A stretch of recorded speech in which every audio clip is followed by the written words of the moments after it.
Back to news.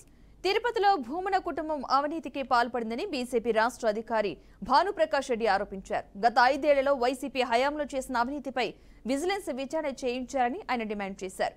తిరుపతిలో ఉద్యోగాల పేరుతో కోట్ల రూపాయలు వసూలు చేశారని విమర్శించారు. తక్షణమే వారిపై చర్యలు తీసుకోవాలని భానుప్రకాష్ రెడ్డి డిమాండ్ చేస్తున్నారు.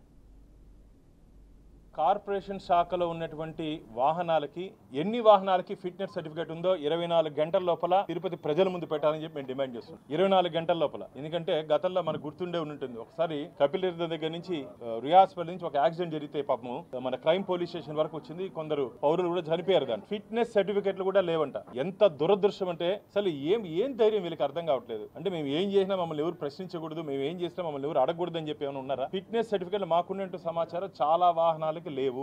భారతీయ జనతా పార్టీ డిమాండ్ చేస్తుంది, 24 గంటల లోపల మీరు కానీ సమర్పించకపోతే ఎల్లుండి ఉదయం భారతీయ జనతా పార్టీ మేము ఖచ్చితంగా, ఎందుకంటే అది ప్రజా రక్షణకు సంబంధించిన విషయం కాబట్టి దాన్ని వ్యక్తిగతంగా వచ్చి పరిశీలిస్తామని చెప్పి మున్సిపల్ అధికారులను తీవ్రంగా హెచ్చరించారు. జరిగిన అవినీతి మీద అదైతే తొందరగా విచారణ జరుగుతుంది. ఫిట్నెస్ సర్టిఫికేట్లు 24 గంటల లోపల చూపించాలి. ఎందుకు కట్టలేదో సమాధానం కూడా చెప్పాలి. మేము డబుల్ డెక్కర్ బస్సుని గతంలోనే చెప్పడం జరిగింది. అభివృద్ధి అంటే డబుల్ డెక్కర్ బస్సు, ఒక డొక్కు డబుల్ డెక్కర్ బస్సును తీసుకొని వచ్చి దానికోసం కొన్ని వేల చెట్లు కొట్టారు. వేల చెట్లు మిత్రులారా, 30-40 సంవత్సరాలు పడుతుంది ఆ చెట్లు పెరగాలంటే. అది ఈరోజు ఏదైనా షెడ్లో కూర్చొని ఉందంట పోయి దాదాపు 2.5 కోటి.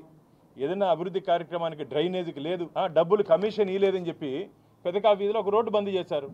3 సంవత్సరాలు మిత్రులారా, స్థానిక శాసనసభ్యుడికి కమిషన్ ఇవ్వలేదని చెప్పి 3 సంవత్సరాలు రోడ్డు బంద్ చేశారని అక్కడ ఉన్న స్థానికులు చెప్పారు. మొన్న మా ఎన్డీఏ కూటమి అభ్యర్థి లోకల్ ఎమ్మెల్యే మన సీనియర్తో కలిసి మేము దాని అక్కడ భూమి పూజ చేసాం. అన్ని డబ్బు లేనిదే పని జరగలేదు మిత్రులారా. తిరుపతిలో డబ్బు ఇస్తే తప్ప పని జరగలేని, లంచం ఇస్తే తప్ప తిరుపతిలో పనులు జరగలేదు. దాని నుంచి పూర్తిగా కాబట్టి ఎవరెవరు తీసుకున్నారో వారందరి మీద చర్యలు తీసుకోవాలని చెప్పి డిమాండ్ చేస్తాం. కార్పొరేట్